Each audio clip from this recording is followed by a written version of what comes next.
Hello Capricorn! Welcome to Like a Tarot. Alamin natin kung ano ang situation mo, ang situation ng person mo, ang relationship, at sa huli kukuha ko ng additional cards. May posibilidad na magkapalit ng situation kasi connected ka sa person mo. Ikaw na lang bahalang tumukoy. Angels and guides, please guide us. Ano ang reading para sa mga Capricorn?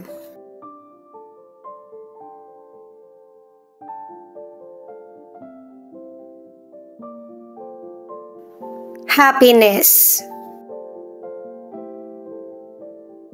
Ikaw ang pipili kung mag-i-stay sa happy na buhay or magpapa-apekto sa unhappy na situation.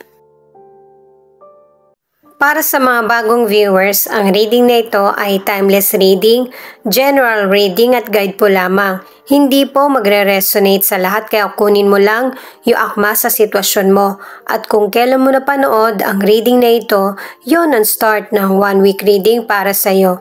Ikaw na bahala magpalit kung si person mo ito o ikaw.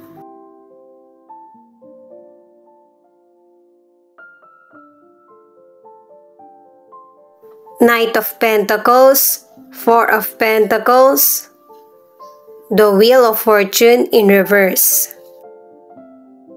Ikaw yung person sa situation mo, yung bang hindi ka nag-aaksaya ng oras. Yung ibinibigay na pagkakataon sa iyo patungkol sa career at financial ay pinapahalagahan mo.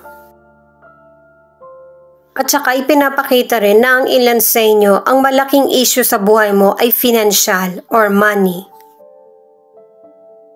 Ang ilan sa inyo maganda yung kita mo, kaya walang nag-aakusa sa iyo ng patungkol sa pagwawaldas. Kaya lang syempre, nakaka-pressure din ito sa iyo yung pagiging masinop mo. Pero may warning kang card na ang ibig sabihin, yung bang maganda na sana yung takbo ng karir mo or financial, pero may mga bagay na kailangan mong makontrol.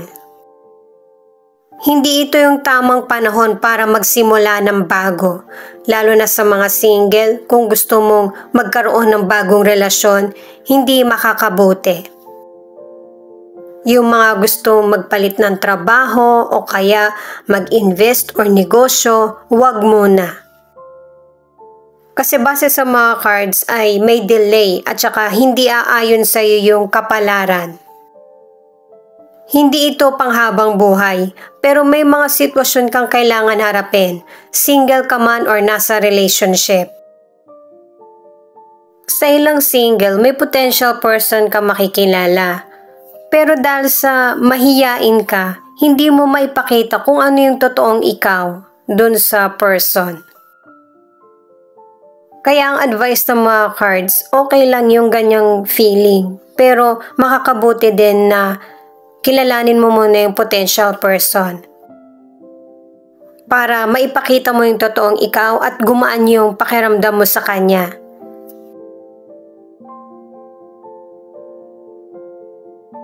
Power. Ang ibig sabihin nito kung ayaw mo sa isang sitwasyon or decision, kailangan sabihin mo yung opinion mo. Hindi pwedeng oo ka lang ng oo nang hindi mo naiintindihan or hindi mo kagustuhan. Ituloy ko lang sa card mo, ang ilan sa inyo na single ang situation. Kaya ka hindi magkaroon ng karelasyon or wala kang connection sa potential person kasi may kailangan ka pang solusyonan sa sarili mo. Or nakikitaan ng potential person na mukhang hindi ka pa sure kung ano yung relasyon na gusto mong mabuo. Ang advice ng mga cards, single ka man or nasa relationship, huwag kontrolin ang buhay. Sumunod ka sa daloy. King of Pentacles, Five of Cups, Six of Pentacles. Sa cards naman ng person mo, merong success sa financial at career, pero kailangan niya maging maingat. At saka kailangan ng patience. Kaya ka pinag-iingat kasi darating yung panahon na magkakaroon ka ng problema sa financial o kaya sa kalusugan mo. At saka binibigyan ka rin ng advice na huwag kang pasilaw sa mga magandang nangyayari sa buhay mo ngayon. Kailangan mong bigyan ng importansya yung mga taong nagmamahal sa iyo, yung karelasyon mo, yung family, o kaya yung panahon para sa sarili. Para hindi nakaka-pressure at hindi ka makaramdam ng stress. Sa mga single, may potential person kang nakilala or nakita. Pero itong potential person na ito, tingin mo meron na siyang ibang pinag-aalayan ng pagmamahal or sa ibang bagay siya nakafocus. Kumbaga, hindi mo nakikitaan na nagbibigay siya ng interes sa iyo.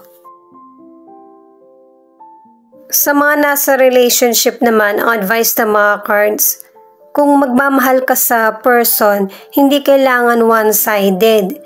Kumbaga, mas binibigyan mo ng prioridad yung sarili mo or material kesa sa relasyon.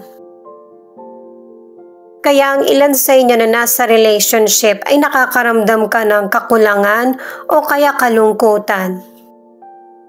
Dalawang cards na kasi yung nagsasabi na ang ilan sa inyo, ang priority ng person mo ay material. Time. Ito yung card para sa relationship.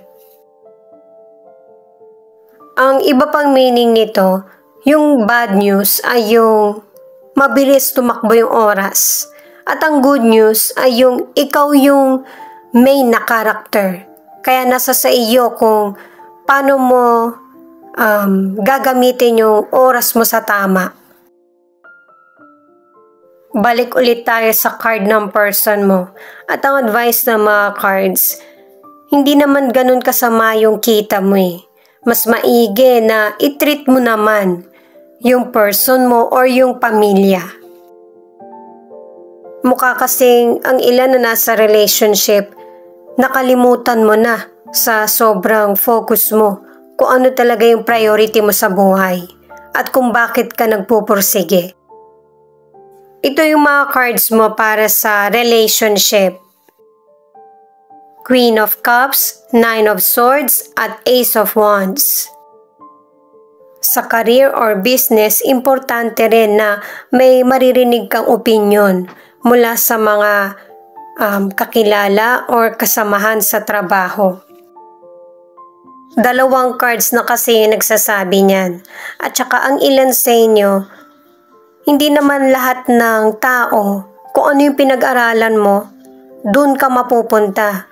Minsan, may lilikuan ka pang direksyon para makamit mo yung goal mo.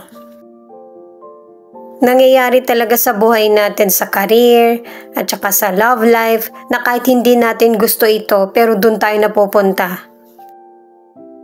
Sa financial, kailangan maging wise sa paggamit kahit na pinapakita na magiging maganda yung pasok ng financial sa iyo.